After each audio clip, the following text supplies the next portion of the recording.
Good morning students. Social study की class में हम हमारा चैप्टर 7 जिसका नाम है द स्ट्रगल ऑफ फ्रीडम, इस चैप्टर को हमने अपनी लास्ट क्लास में डिस्कस किया था। अब तक हमने इस चैप्टर में रीड किया कि किस तरह से इंडियंस के मन में नेशनलिज्म यानी कि राष्ट्रवाद की भावना जो है वो उत्पन्न हुई।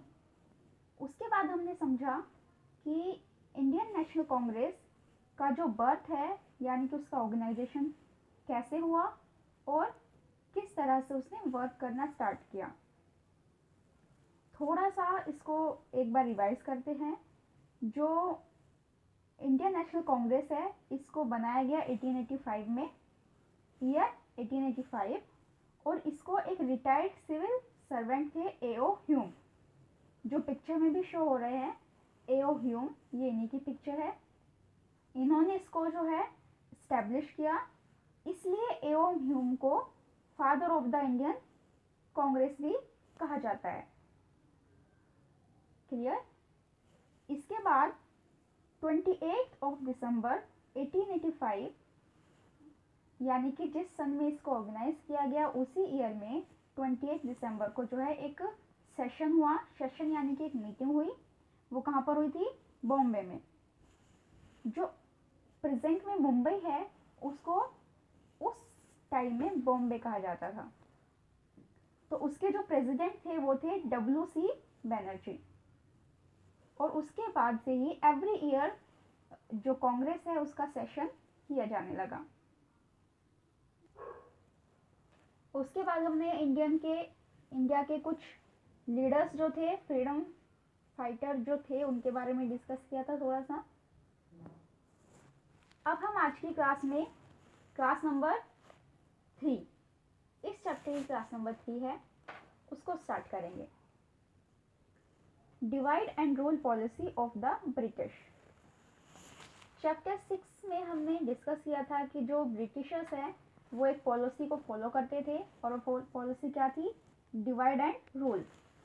लोगों को आपस में बांट दो और फिर उन पर राज करो।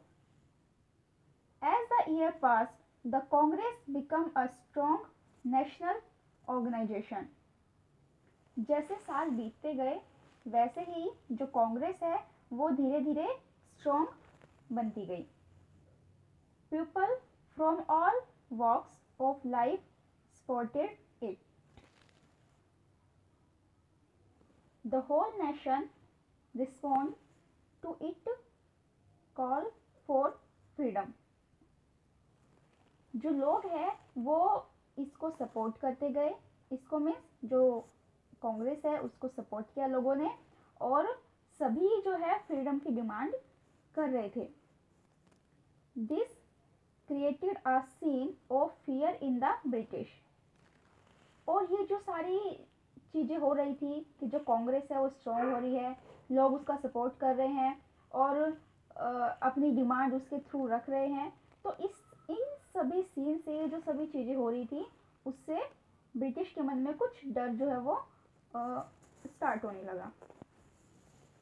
दे used the divide and rule policy to weaken the united Indians and freedom movements. तो जो ब्रिटिशर्स है उन्होंने डिवाइड एंड रूल पॉलिसी को जो है यूज़ किया, जो इंडिया के यूनाइटेड इंडिया यानी कि जो इंडिया के लोग थे और जो फ्रीडम मूवमेंट्स हो रहे थे उन मूवमेंट्स पर इन्होंने इस पॉलिसी को अपनाया। They aimed at dividing Indians into two communal groups of Hindus and Muslims. They means British.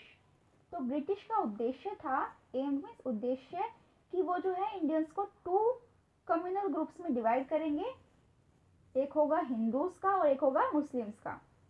यानी कि उनको रिलीजन, जो उनका धर्म है, उसके आधार पर दो भागों में बांट देंगे, आपस में लड़ाई झगड़ा करवाएंगे, और फिर जब वो उनकी यूनिटी डिवाइड हो जाएगी फिर वो उन पर रूल करेंगे। तो ये उनकी पॉलिसी थी।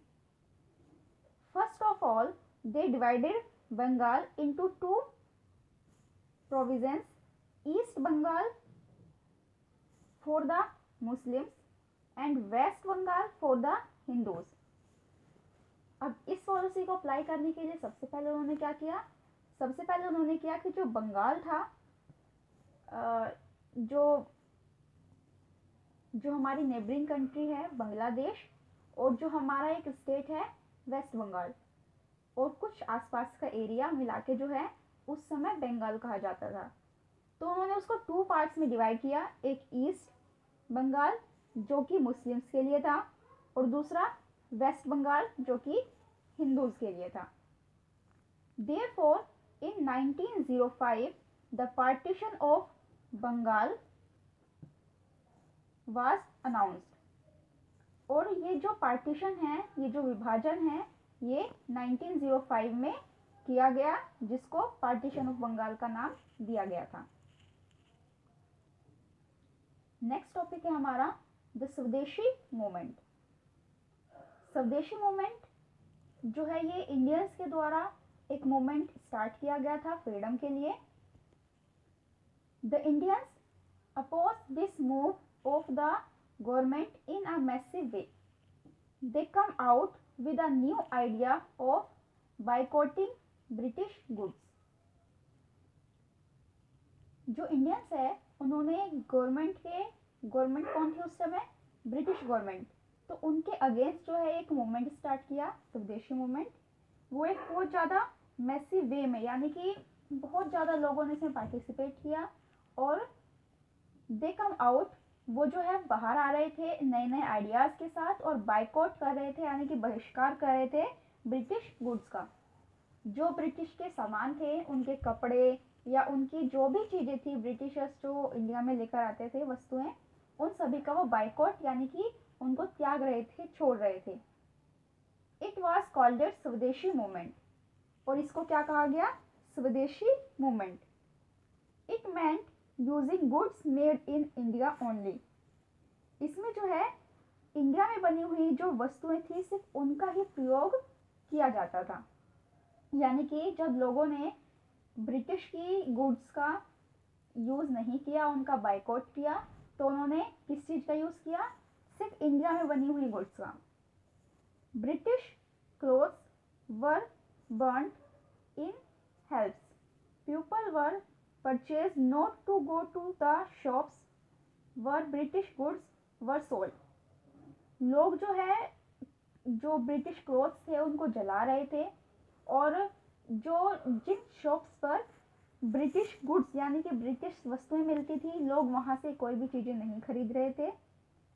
The British government tried all harsh measures to suppress the movement but failed.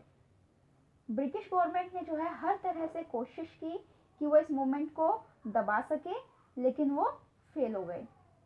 They accepted their default openly. उन्होंने जो है अपनी डिफॉल्ट को यानी अपनी कमियों को जो है ओपनली एक्सेप्ट किया। दे abolished the partition and Bengal was reunited in 1911। और जो उन्होंने बंगाल का पार्टीशन किया था उसको भी उन्होंने एबोलिश किया, यानी कि खत्म कर दिया। अब हम करते हैं fun to no.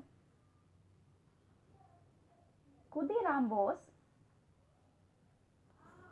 a great revolutionary was arrested and hanged only at the age of 15 years।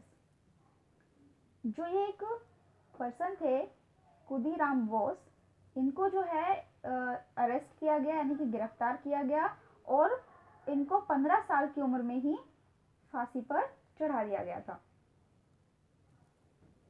हमारे पेज की स्टार्टिंग में भी कुछ फन टू नो है जो मैंने आपको कल रीड करने के लिए बोला था।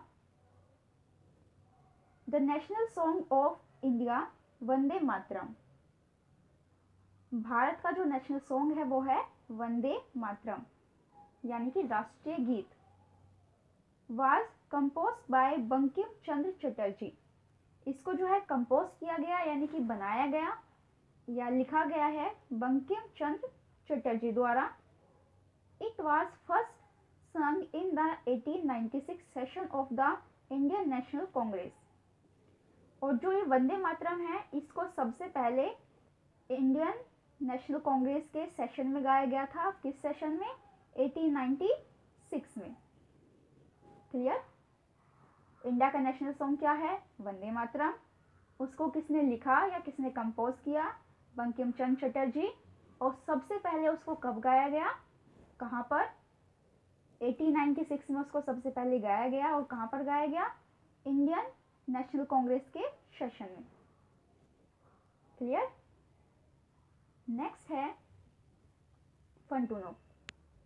The leaders Bal Gangadhar Tilak, Bipin Chandra Pal and Lala Lajpat Rai was estimates. They were known as बाल, पाल, लाल। जो ये तीनों नाम हैं, पिक्चर भी देखिए, बाल गंगाधर तिलक, बिपिन चंद्र पाल, लाला लाजपत राय। तो ये जो है, ये सभी जो है एक्सट्रीमिस्ट्स थे, यानी कि इनको जो है, जो कांग्रेस पार्टी है उसको दो भागों में बांटा गया था। एक गरम दल और दूसरा नरम दल।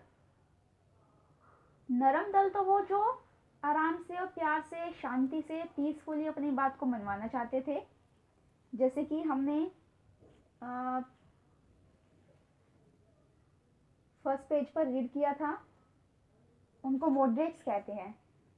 नरम दल को मॉडरेट्स, दादा भाई नौरोजी, फिरोज शाह मेहता, सुरेंद्रनाथ बनर्जी, गोपाल कृष्ण गोखले। तो ये सभी क्या थे? मॉडरेट्स, यानी कि नरम दल के व्यक्ति थे। ये मानते थे कि हम अपनी बात को जो है पीसफुली मनवा सकते हैं, रिक्वेस्ट करके। और इस ग्रुप के अपोजिट था गरम दल। इनका मानना था कि जो ब्रिटिशर्स है वो प्यार से, पीसफुली नहीं मानेंगे हमारी बातों को। हमें जो है उनसे लड़ाई झगड़ा करके या गुस्से से, मतलब एक्शन के थ्रू जो है अपनी बातें मनवानी होगी। तो उसमें जो मेन व्यक्ति थे वो थे बाल मीन्स बाल गंगाधर तिलक, उनका बाल, पाल बिपिन चंद्र पाल, और लाल लाला लाजपत राय। डन?